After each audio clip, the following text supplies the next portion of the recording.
this question, this is from the Daily Mail. This is the headline. Did coronavirus originate in Chinese government laboratory? Scientists believe killer disease may have begun in research facility 300 yards from Wuhan wet fish market. And the subheadlines here, and it points to research on bats and respiratory diseases carried by the animals at the Wuhan Center for Disease Control and the Wuhan Institute of Virology.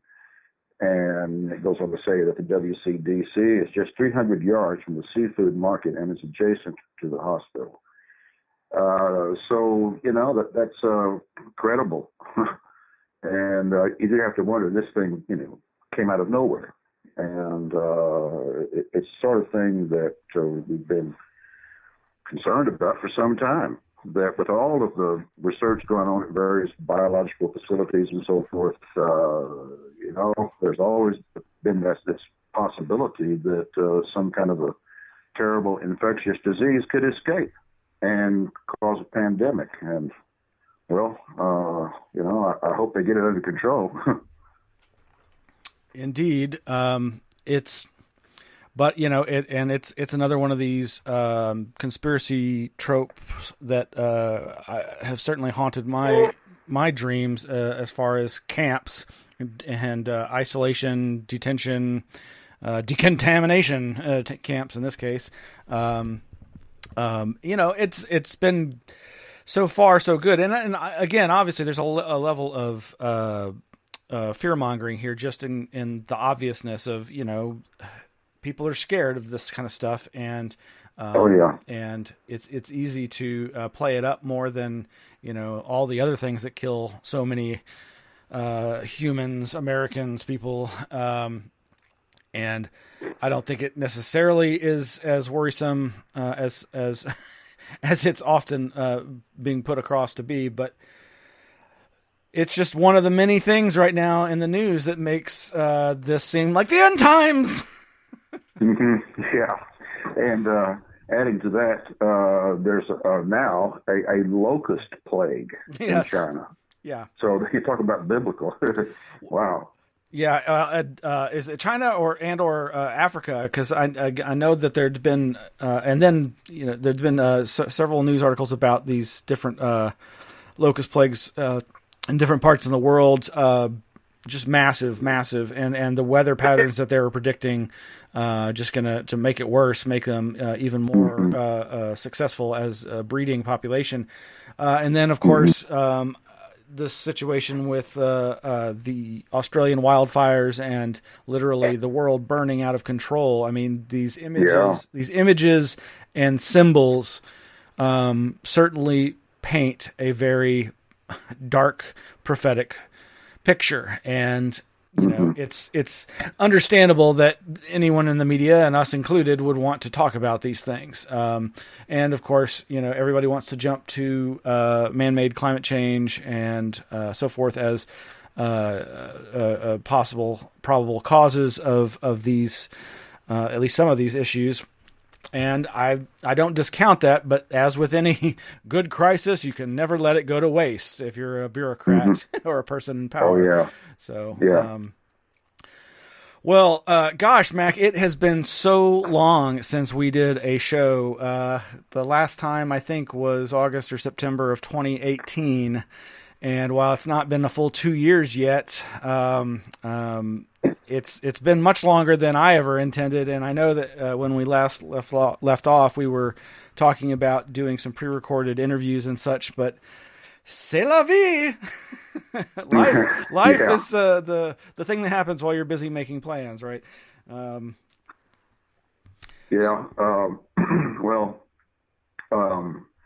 We've kept the parapolitical online Flipboard magazine going the whole time, and just looking at it here, just to see the things that we've posted. I see that you posted something here. Bloomberg defended fingerprinting food stamp applicants as recently as 2018. Boo! Yeah. And then there's this story that I was talking about from the Daily Mail here that I posted yesterday.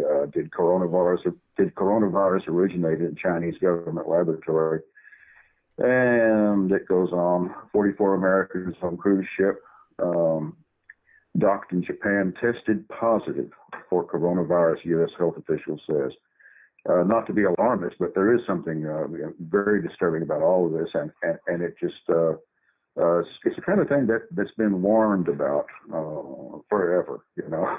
That something like this could happen. Certainly, there have been terrible epidemics in the past. There was the famous flu epidemic during World War I that killed a lot of people. And so, well, I know that I, just as a general rule, and not because of this, but I don't go around crowds much. I pretty much, I'm very limited in where I go. Don't like to drive, not here in the Dallas-Fort Worth area or anywhere. And rarely do I, go into crowds. Make me nervous. And also, I just, it's so much easier, for instance, just to go pick up the groceries after the curbside delivery to have to, slog through the store. But so there's that going on. And there's still, Julian Assange in the news. Now, I'm not sure exactly. It's the last time we did a show, he was still in the Bolivian embassy, I think, in London. But since then, he was taken out of there. And this story here that you posted, Assange's extradition case, critical moment for the anti-war movement. And the subheadline, this is from Common Dreams, it says the U.S. government's extradition and prosecution of Julian Assange is a critical moment for press freedom, but also for the anti-war movement. It's just terrible what's going on and what they're doing to this guy.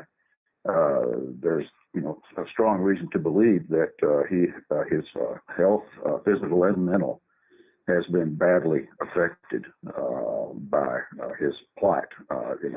He was cooped up in that embassy for a long time. And now, what kind of conditions is he being, subjected to now? It's something kind of interesting here. Skipping down here lower in the article, the decisive action by Corbyn came shortly after Julian Assange was nominated for the 2020 Nobel Peace Prize, along with whistleblowers Chelsea Manning and Edward Snowden. The nomination letter stated that these three need to be recognized for their, quote, unprecedented contribution to the pursuit of peace and their immense personal sacrifices to promote peace for all. It acknowledged how they have exposed the architecture of war and strengthened the architecture of peace. In the following week, Assange also won the 2020 Gary Webb Freedom of the Press Award, adding another prize to his list of journalism awards. There's been a lot of, mischaracterization of Julian Assange and all these guys, like Edward Snowden, what have you. Snowden is safe in Russia, but he could have easily ended up like Assange. It's really scary, and it's so blatant. And I'm just going to read one more thing here. Assange understood the critical role of media in keeping peace. He once noted, and this is a quote, "Populations don't like wars. They have to be lied into it. That means we can be truthed into peace." And speaking in defense of the disclosure of classified U.S. military documents on the Iraq War, Assange pointed out how most wars, this is a quote, most wars that are started by democracies involve lying, and described, quote, the start of the Iraq War involved very serious lies that were repeated and amplified by some parts of the press. So, that's a fact. That's not a conspiracy theory. There were no weapons of mass destruction in Iraq. It was lies, lies, lies. And the corporate media very much part of the lying, and still are. They don't like competition from mavericks like Julian Assange, or us for that matter. Yeah.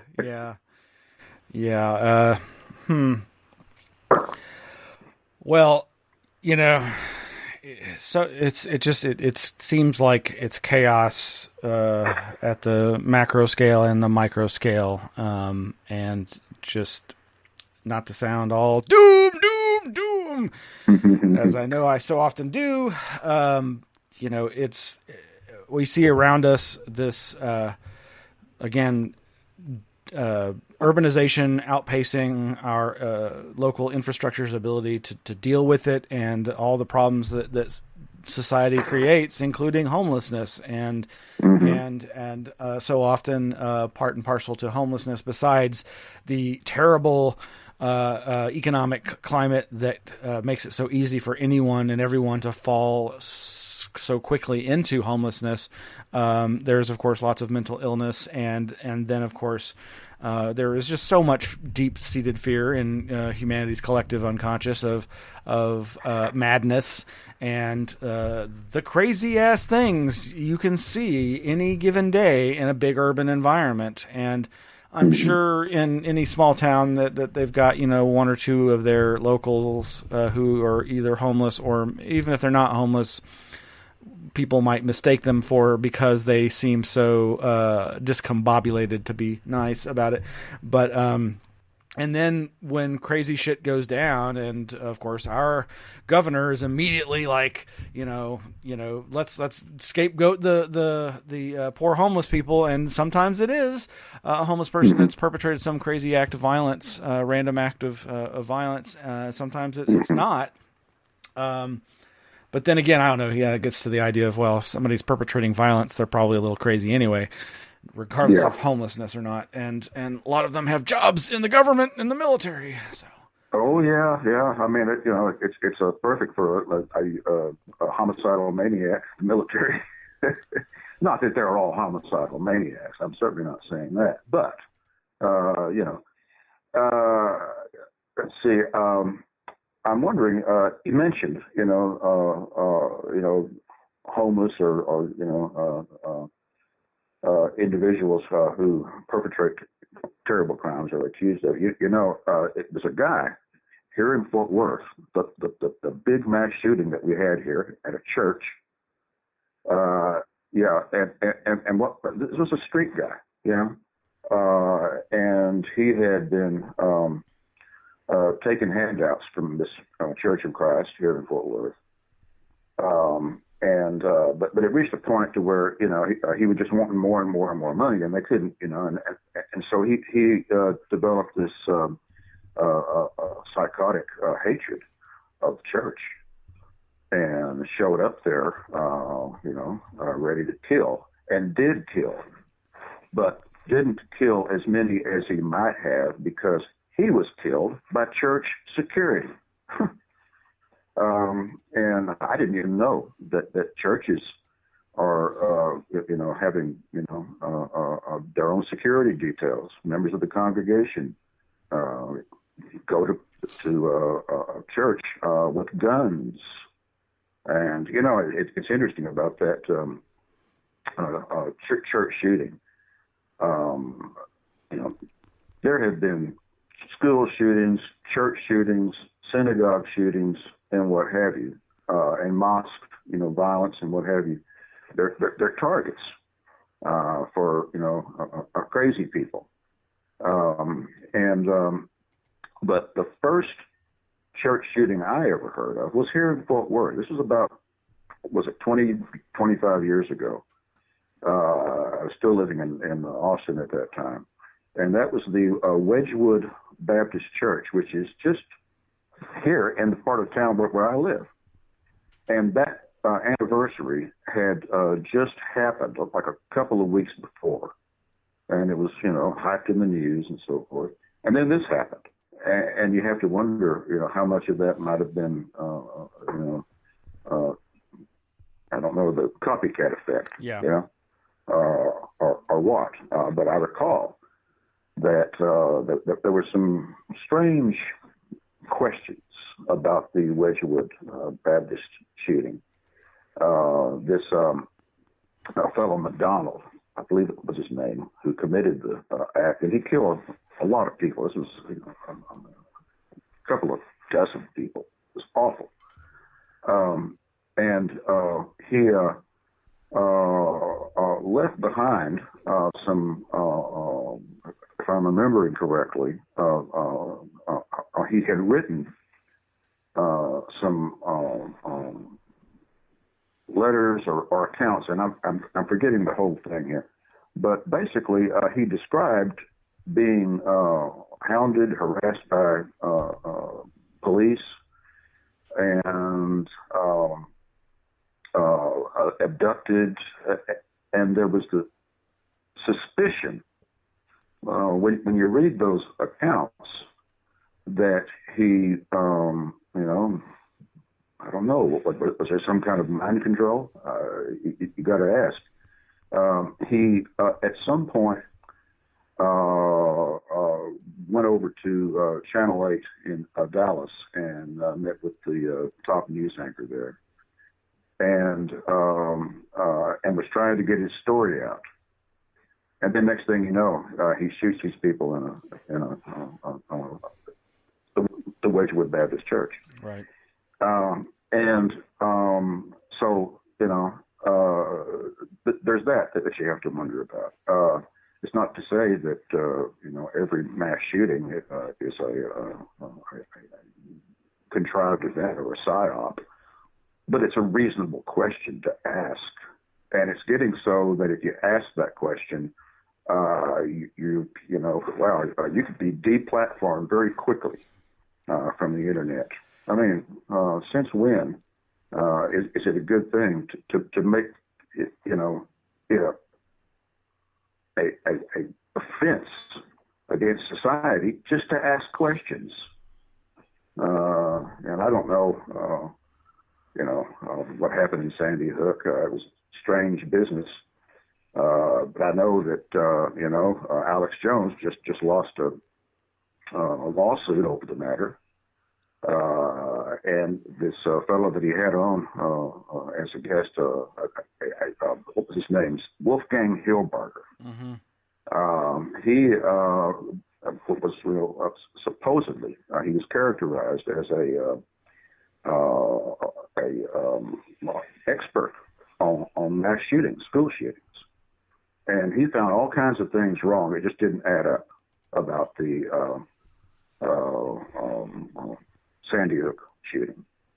And gosh, I don't know, but I think that once an activity like that, it just takes on a life of its own. It just begins to spread like a contagion. The simplest explanation is that the copycat effect is just out of control at this point. Because every time there's a terrible incident, a mass shooting at a church or at a concert or wherever,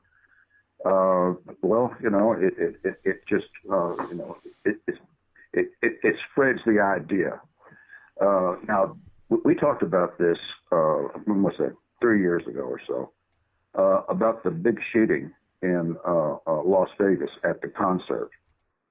And there were all these things about it that just didn't feel right. The guy apparently was an arms dealer who apparently committed this thing, and there were so many discrepancies and things that I still believe it's reasonable to wonder, what was really going on there. Yeah.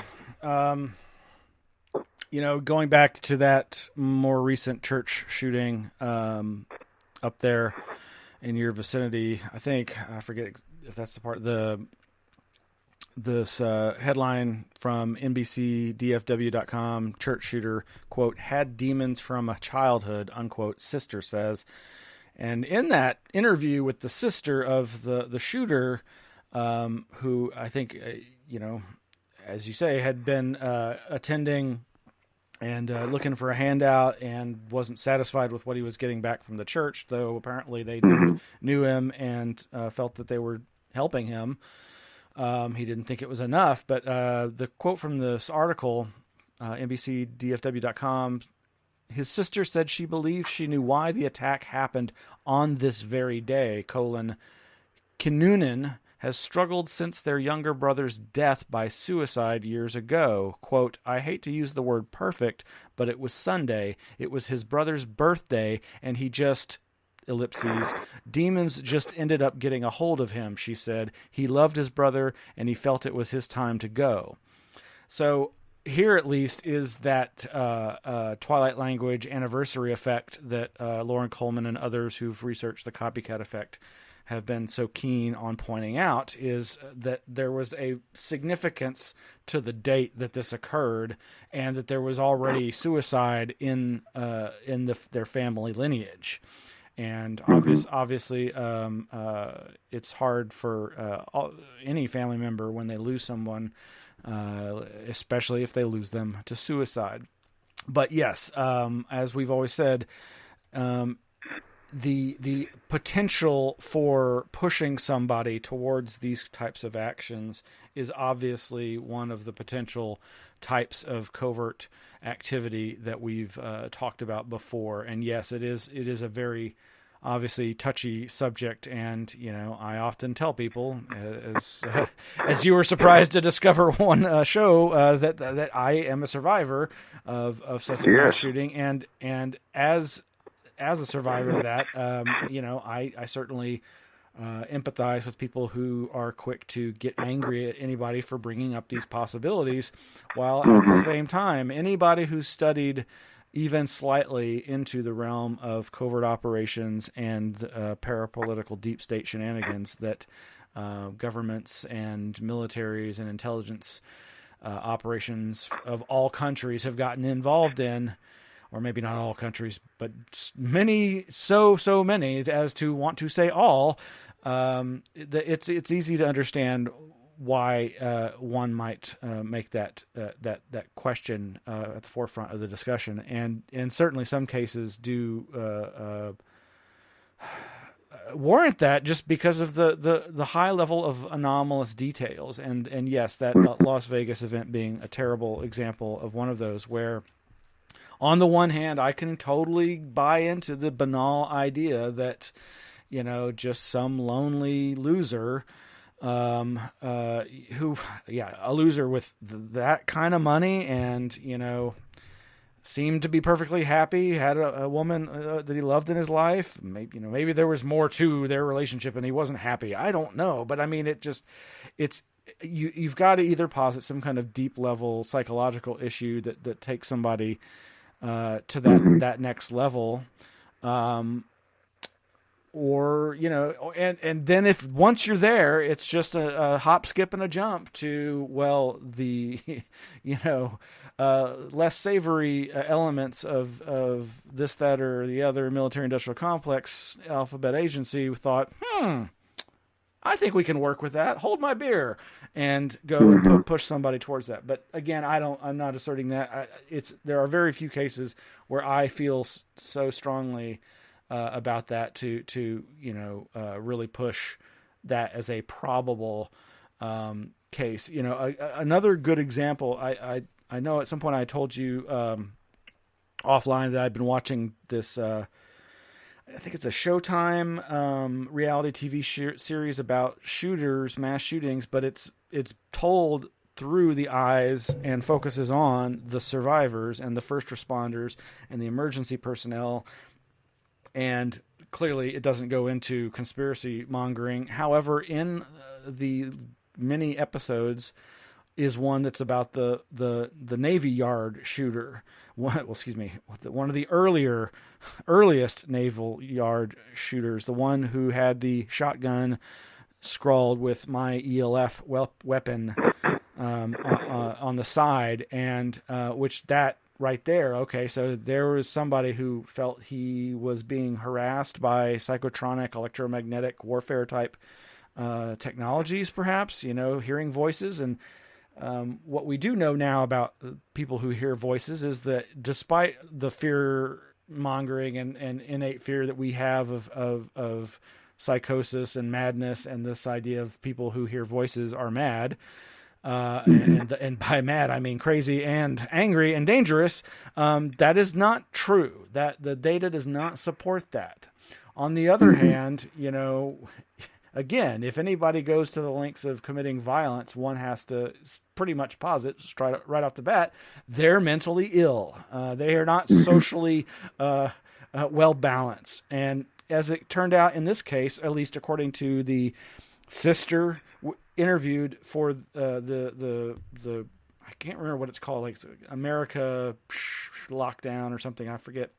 But she said, early on, that all the signs were there that he was out of control, violent, and was like the kind of person who heard voices and was a dangerous, violent person.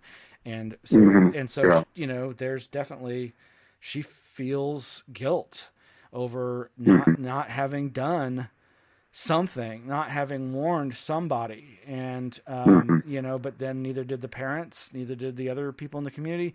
But then there was another example in, another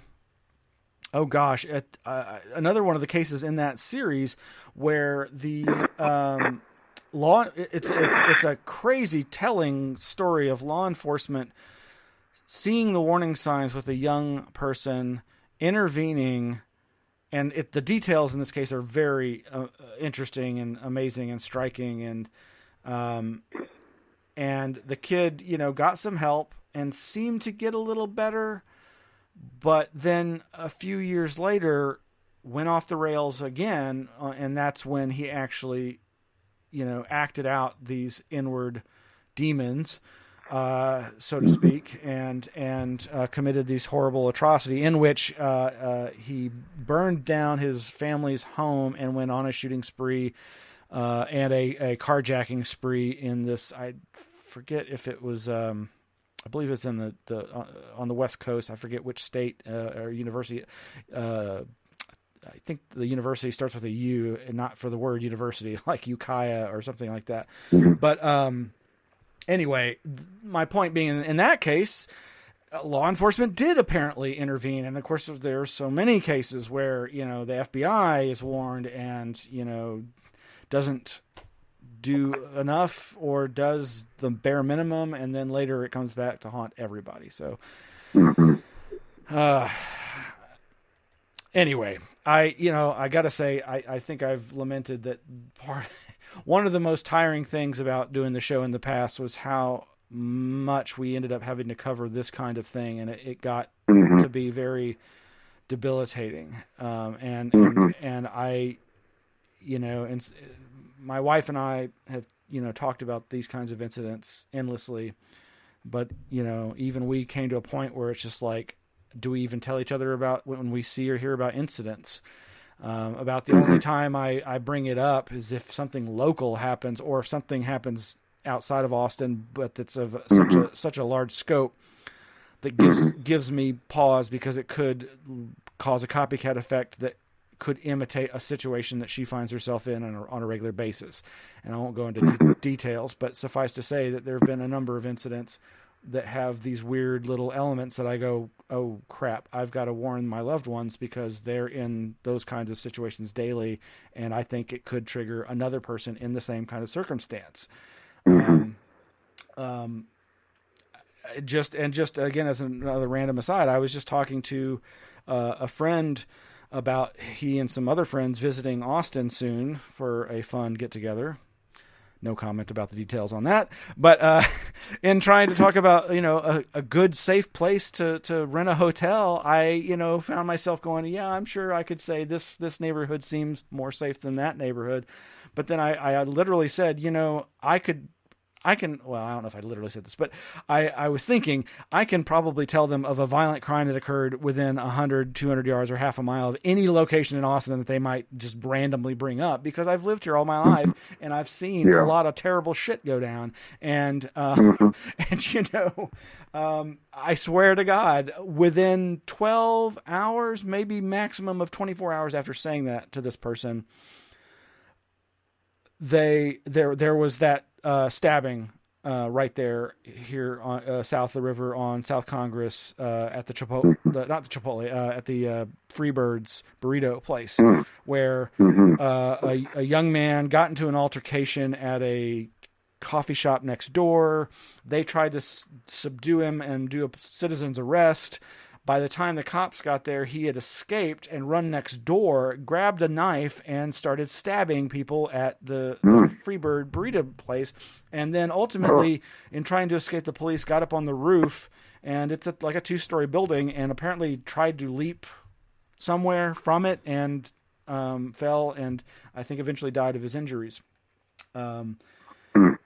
Literally within 12, 24 hours of me, having just talked about that location as where, would probably be visiting right around there. So, crazy town. And you had a mad bomber down there. Remember that? What was that, about a year ago? Madness. That was must have been a couple of years ago, because it was you talking the guy who was mailing them, the young kid. He was mailing bombs. I thought that was before we went off the air, so I was thinking mid 2018. But that was that might have been another crazy on the edge of our seats. Like so much weird shit goes down here in the way of these kinds of random acts of violence, and of course with the Whitman case being one of those quintessential starters here. But this reminds me of something that's been on my mind lately, is that there's no question that we have a violence problem in this society. And there is a problem with shootings. And I tell you, one thing I've noticed here in the Dallas-Fort Worth area, and I'll just narrow it down to Fort Worth, there is some kind of a shooting, at least one, every day in the newspaper. Every day. It's and a lot of times it's over on the east side. It's gang related, but it happens all the time. And there was a time when,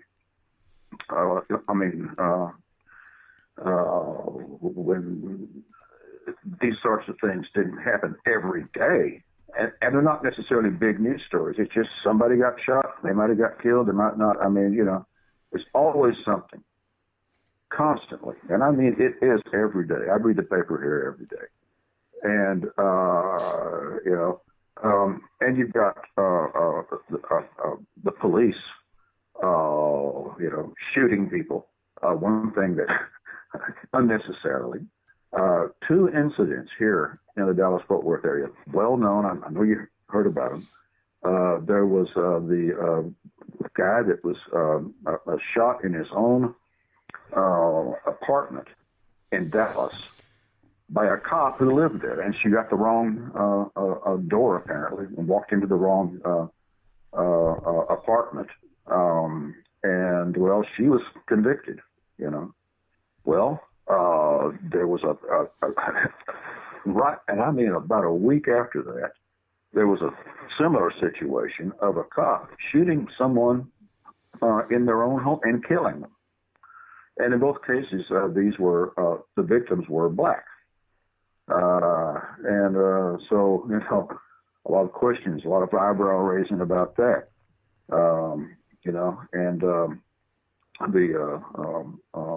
The first cop, the woman, was convicted, and it appears to have been a terrible mistake. But in the situation here in Fort Worth, there was no need for it.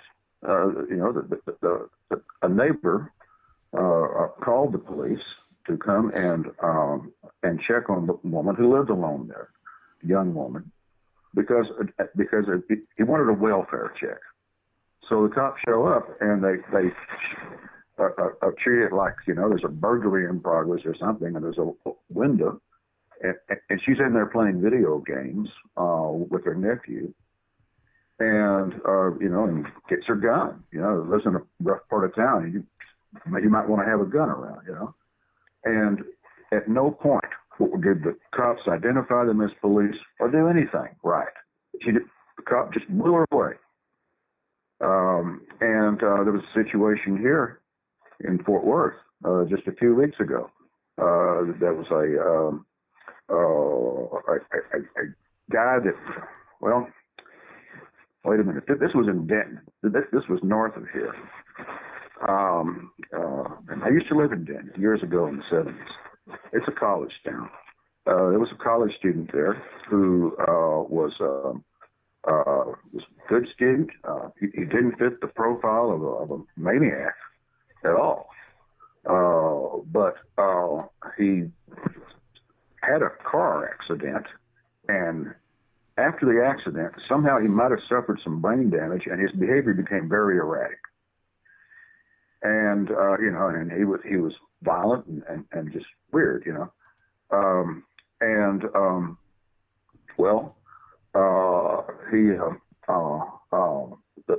his roommate had to call the cops on him because his behavior was getting so strange. He barricaded the doors with furniture and stuff, and he would just he had a knife, and he was not acting right at all. And in the aftermath of that, there's now a lawsuit because the victim's father says that at no time did the police do anything to de-escalate the situation. Now, whether or not that's true, I don't know. But that'll have to come out in the trial whenever that happens. But the point is that this is a very violent society, and I'm just talking about the Dallas-Fort Worth metroplex. And I recall that Austin, has gotten more violent. Everybody, everywhere, is more likely to encounter violence, and it just seems to be exponential. And these aren't necessarily incidents that there's any political motive for. There's a guy here in the Dallas area that drove all the way to El Paso and opened fire in a Walmart. Yeah. And his family says, he wasn't acting right. Was it a conspiracy? No, apparently not. You have to ask that question sometimes about, like the Las Vegas shooting. Here's a guy, Paddock, who was engaged in arms dealing, and weirdly after the shooting, which was I think the worst mass shooting in the history of mass shootings, 59 people, I think, were killed, and you had ISIS claiming responsibility for it, and I don't know. That's one to really wonder about. But getting back to my original point, this is becoming a more and more violent society. It just is. And there's something wrong with the human brain at this point in our history. Is what it looks like. And I don't know what the answer is. Is it the media? I mean, that propagates these things, and it's a copycat effect. I think that's a lot of it. Yeah. But also people are just more violent. And there's here in the Dallas-Fort Worth area, it's something every day, and a lot of times it's not very far from where we are. There's a Human Mall not far from here, a few minutes drive. There's all kinds of crimes happen there. I mean, this is a fairly upscale part of town, but the thing is that you got all these other people that from other parts of town that can take the city bus over there and commit crimes, robberies. There was a guy just the other day who set 4 cars on fire on Hewland Drive, wow. right there. And arson. Why? Who knows? It was crazy. And I encounter these people sometimes. When I, for instance, go to Walmart, which is on Hewland Drive. And that's why it's one more reason I don't like to go inside if I can help it. Yeah. I'd rather just pick up my groceries at the at the curbside and get back home as quickly as possible.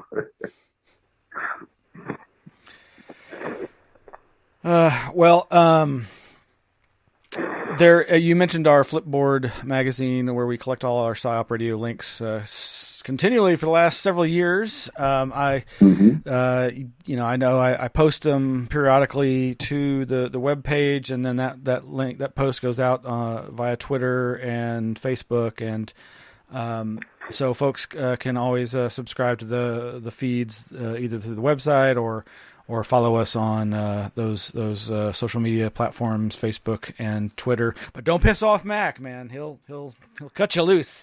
But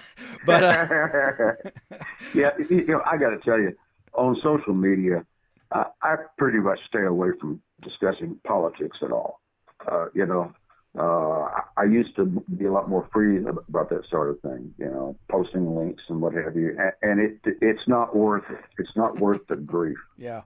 But I find that so I just try to keep it upbeat, and post fun things, interesting, weird things, but every now and then there will be some nutball who will give me grief for no reason, just no reason at all. They'll read something political into something that's really not political. Yeah, yeah. And that just really burns me up, and I have no patience whatsoever. You're right. My response is immediate. Get rid of them. Yeah. Well, it's not worth it. It's like when we used to report on the Sissy Pants Nation, which is before the Me Too movement and the rise of woke culture. Back when it was still called political correctness, political incorrectness, or whatever. Yeah. And I, I'll be the first to say I'm glad that our society is at least feigning deeper thought and consideration of these issues and people's feelings, because I do think that the negative side of all the social media and this internet digital culture is a higher tolerance for aggression and trolling and violence and that does translate into the real world. I think that's what's going on with some of these violent acts. But yeah, when you used to report on the latest news in Sissy Pants Nations, whether it's some kid, and this just happened again recently, some kid, feigns, a bang bang with their fingers at school, making their hand into a gun shape and getting in trouble or expelled or what have you, to all these other examples. But to that end, I'm wearing right now one of the many T-shirts that I was given this past summer, a few of which, like this one, I don't tend to wear in public. This one is a nice 1980s style color, rainbow colors and a silhouette that's it's got a UFO flying saucer with somebody floating up in a beam of light underneath the saucer, and that's it says, "Get in, loser. We're doing butt stuff." So it's not necessarily the kind of thing I like to wear out in public. I love it's like the colors and the composition I love, but like, first of all, I don't like, deriding people who have an interest or believe in UFOs and flying saucers and extraterrestrials, to call them losers. I think that's inappropriate, but it's still funny. Ha ha ha. And I'm one of those losers, so okay. Gosh, butt stuff. I mean, my apologies, Whitley Strieber, since I know you've taken so much grief over having been honest about the weird experiences you endured and how that has led to so many terrible anal sex jokes associated with UFOs. So anyway, well, Mac, I know this is going to be kind of an experimental return to the airwaves, so to speak. It is not technically a live show. You and I are alive, thank God, and we're having fun here. Yeah. But we're playing around with the technology. This is being recorded as a audio-video podcast, and the video should be posted soon. But I'm thinking we may want to wrap this up and consider it a success of one variety of our new potential show setups. In the future, we should be able to do this whereby we're streaming live to YouTube and or LinkedIn. No, LinkedIn. I'm not. They have a streaming platform too. I didn't mean to say LinkedIn. Facebook or these other platforms that support live streaming, video streaming, and just really I'm glad to get back on the line with you, my good friend. It's been far too long, and there were so many other news articles I did. Besides whatever's the latest and the greatest. I mean, there was this. Just not to get you started, Mac, but okay. I think I sent you the link via Facebook sometime back, a month or so ago. DNA discovery in yogurt shop murders sparks FBI standoff. And I don't even know what this is about. And that's why I kind of want to talk to you about it, because I'm like, this is a case that I know that you followed for a long time, and it goes into some very strange areas. So again, not to get you started on any long-winded rants here, but if there's anything at all you want to just touch on just briefly with that as a lead-in, the floor is yours. Well, I'll tell you what. I think that I probably know more about the yogurt shop case than almost anybody. And most of it I learned from Eric Mobius, the attorney, former Austin attorney, who at one time had been an assistant attorney general. Well, it's a long story to get into that. And I've had many a phone conversation with him up until about a year or so ago. And I've learned more and more and more and more and more. There's no doubt in my mind that this was a terrible setup deal, and that the girls. I didn't want to believe this for a long time, but I'm afraid that I have no choice at this point. But there's a strong reason to believe that there were parents of the girls, I'm not going to say who helped to set them up. That basically, this was a money laundering scam, and it was done by powerful individuals and a certain prominent attorney in Austin. I know another attorney who won't say her name. She's an activist that's been involved in the JFK research community for a number of years. But she's a good lawyer down there in Hayes County. She had to leave Travis County because it was just the criminality of that particular law firm and its hold on so-called law enforcement and its ability to get away with this brazen, ugly killing. It really there has not been any justice in that case, and there never will be. I don't think. I can't imagine. I mean, they sent one guy, one of the innocent young men who were charged with this crime. One of them ended up on death row. Well, he's been out all this time because they had no reason for him to be in prison at all, and he's suing for the time he had to spend there like that. It goes on and on and on. The criminality and in high places, you see, and they're perfectly capable of murder and unspeakable acts. So that's the kind of world we live in. And that's right here in Texas. And that's all I could really go into on this yogurt shop business. Right. All right. Well, thank you for that anyway, Mac. And thank you for being with me today for this return to the ether waves. It's the intertubes. And I'm going to go out here with our old 2017 through 2018 PsiOp-Radio intro theme music. And I'll be back with you on the line after that, Mac, okay? Okay. All right, thanks for listening, everybody. This is Miles Lewis. And Mac White. Good night. Good night. Who take pleasure in twilight, whose souls are lured by noise to every treacherous abyss.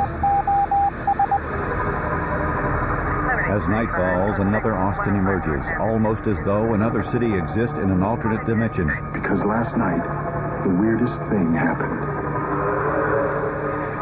And in that world exists the underbelly of crime, drugs, and terror in the night. In the deep night, there is terror of women being raped, the sexual abuse of small children, gangs and drug kings. I actually think this whole flap, whatever the Russians may have intended with their hacking, has made it much more... In my line of work, you got to keep repeating things over and over and over again for the truth to sink in. To kind of catapult the propaganda. Hardliners on Russia,